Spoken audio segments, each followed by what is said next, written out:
Am I sexual? Am I everything you need? You better rock your body now, everybody. Rock your body. Everybody. Rock your body right. 'Cause Ross Brown's back, alright.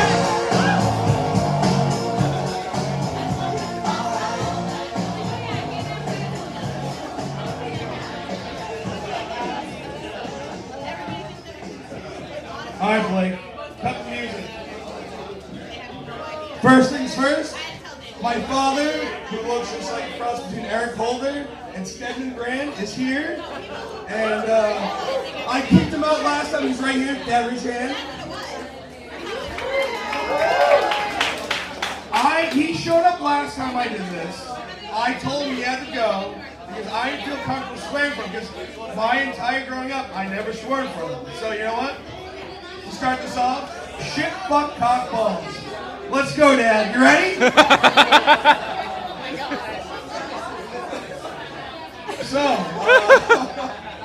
So this is the last open mic night, and it's been pretty good so far. Kali's a tough act to follow, and you know, if Blake had told me that if I chose this slot now last night, that it was after Kali, I probably would have said no, put me somewhere else.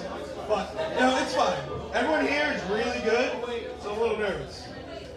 So let's start this up.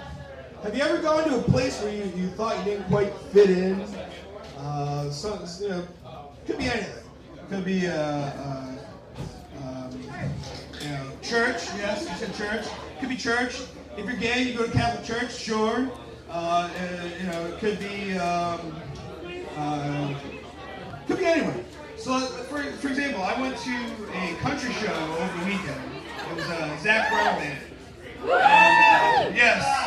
Yes, Chicken Fried. I love that song. Now, it was kind of weird being there because I was one of two brown people there, and the other one was not actually Zach Brown. Think about that for a second. So there was one guy that I saw maybe 10 times throughout the night, and you know, at the end of the night, I saw him in the parking lot when we were trying to leave, and he said to me, "Hey, I see you all night long, man. He's like, it was great seeing you. I've never seen someone of your persuasion at one of these shows." I'm like, all right. I've never seen a redneck with all his teeth, so we've both seen something I've never seen before. But you know, being at one of those shows, I'm not sure how to dance and get down. I was sitting next to you know, a few people from Texas, a few people from New Hampshire, so they were getting down. Yes, go Texas. So you know, it was a little weird, and you know, they're all dancing and stuff, and I wasn't sure. So I went to my default dance move, which is the Bernie. So he was playing Chicken Fried. I just said,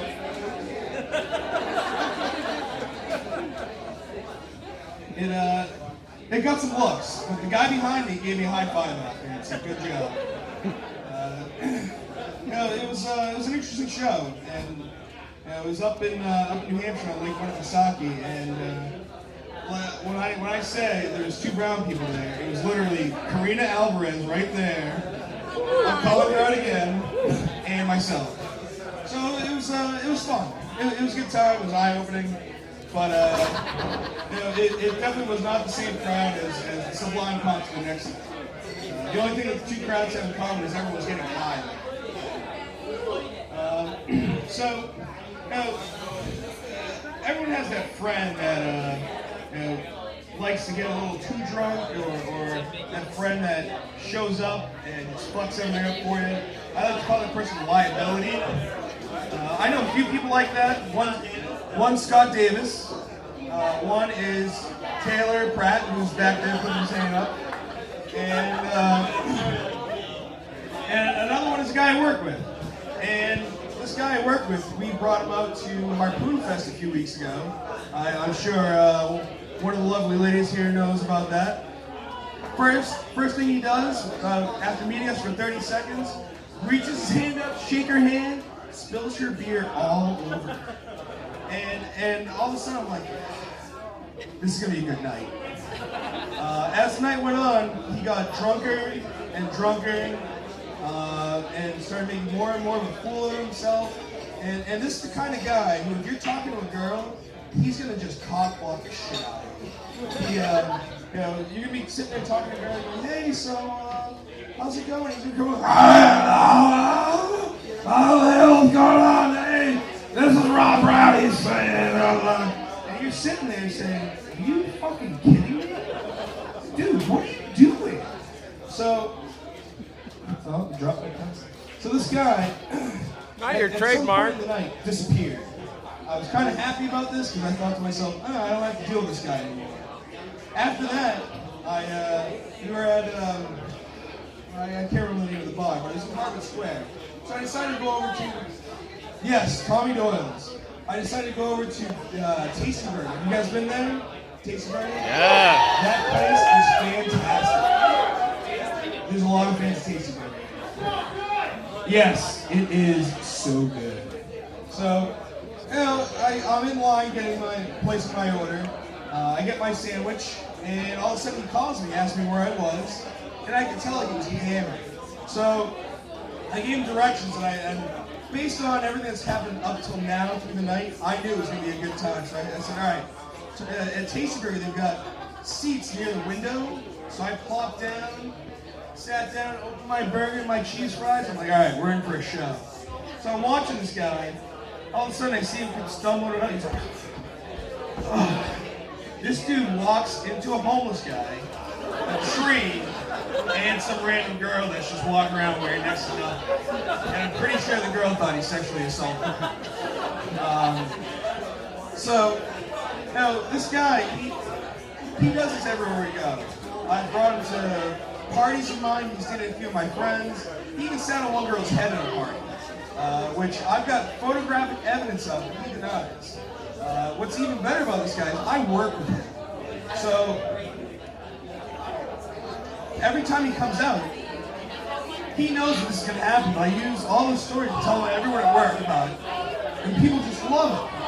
And it's just, he's like a glutton for punishment. He really enjoys it. I look at it this way, he'd rather be invited out and made fun of than not invited out at all. This guy, he's a very interesting guy. He's also ginger, so off the bat we know he has no soul. He's an interesting character. I can't wait till he sees this on YouTube and he comes over and says, fuck you. So, what else we got? I'm sorry, Sarah ripped up my paper that had some stuff on there. Sarah, I'm sorry if I was trying to follow my dreams and you just wanted to destroy them by ripping up my paper. She's an awful human being. So, everyone's got those moments in their lives when you do something awful and you wish that you had better friends. Most recently, I was in New Orleans, and my friends Steve and Karina, and Steve, who's not here, we were walking back from the bar really drunk. At least I was. I don't know if they were. I'm still not sure about that. And they said, hey, let's go to the strip club. And I thought we were going to go home. I was really excited to go back to the hotel and go to sleep. But no, they really wanted to go, so they dragged me in. So what did I do? I sat there, and the oldest stripper I've ever seen in my life came up to me and started trying to, proposition lap dance for me. Yes, Dad, this actually happened. So I keep buying drinks and unfortunately lap dance from the oldest stripper in the world. And one of the weirdest things was, she had nipples that were like this long. So she'd be like, and she's poking me in the eye. And it was really awkward. But being drunk, I kind of enjoyed it. So, eventually, Karina's loving this because she knows this is 100% true. Eventually, she keeps talking to me, and coerces me into going up to the champagne room. I am really drunk. And I said, sure, I'll go up there. But, you know, I negotiated the price before I went out. So I didn't pay a lot. I paid more than I should have paid, but I said, whatever. So I go up there, and it starts off, she's like giving me a back massage and all this stuff, and I was like, all right, this isn't bad. Now, I've never done this before, so I didn't know what to expect. And all of a sudden she goes, all right, lay on your stomach. So I laid on my stomach. I didn't know what was going to happen. She would have put a finger up my ass. I wouldn't know until it was too late. So all of a sudden, I'm laying there, and I feel she was jumping on my back. And I didn't know how to take this, but immediately I said to myself, wow, this is not very comfortable. I think I'm going to puke, because I was really drunk and someone was jumping on my back. So what happens? All of a sudden, in the champagne room, I'm like, hold on, get off me, get off me. All over the rug of the champagne room. And she said to me, oh, go to the bucket, it's right there, it's right there. I said, no, fuck you, bring the bucket to me, you're standing right there. So she eventually brought it to me, and then the owners came off and said, you gotta go. However, on the bright side, we're sending you home with this bottle of champagne. Because I never opened it. The whole time I was up in the champagne room, I kept getting water. So there's a completely closed bottle of champagne, and Karina really enjoyed that champagne the next day. Right, Karina? Yeah, she cannot deny that because it's 100% true. There were some other things that, you know, that made me wish I had better friends that I've done. Things like signing up for Energy Water Polo. When I first signed up, Eric Schnetzer back there, he said to me, oh, you know, sign up, it's gonna be a lot of fun. And then he said to me, last thing he said to me after it came, I can't wait to see you try to get in that tube. And I was like, whoa. What do you mean you can't wait to see you get in this tube? He's like, you'll wait and see. So I get there, and you know, leading up to this, I looked on YouTube to find out what this was, and every time I saw it, it's people sitting, you know, in the tube like this, and just, you know, flapping around. But little did I know that apparently for SBS, when you do inner tube water polo, you gotta sit. And these aren't tubes for people to lounge in, like that people like me with a big ass. This is tubes for small people. Like the same kids that I did swim lessons with when I talked about last time. So it was a little awkward. For the first 3 or 4 games, I could not stand the tube for any more than about 30 seconds. And that whole 30 seconds I was just flipping. But Carly, it's okay, you can laugh out loud. So there's all sorts of things like that. And finally, the biggest thing that I let my friends talk me into that probably was not a good idea was doing the stand-up again. Because I'm looking at Isaac, and he's just sitting there videoing me. Enjoying every second. Yes, he is. So I cut it short tonight because Blake told me he was a little behind schedule. So thank you very much, Blake. And it's the last open mic night for all Asians, so let's hear it for the bar. And just to make sure that Mark and Patty still like me, buy as many drinks as you can. Right, Patty? Patty, come up and tell a joke. I love your jokes, Patty. Patty never remembers me. She says so. Do you still remember my name? I'm the stripper. But you are too drunk to remember. I forgive you. Thank you so much. It's been 84 years. So,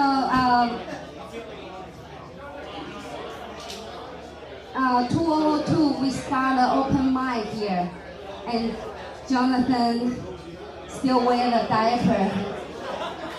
Yes, more of that. I want to thank you everybody for support Oasia for so long, and it's time to move on, and we're going to move to the bigger place, the Prospect Lounge. Yes. And I'm tired to be the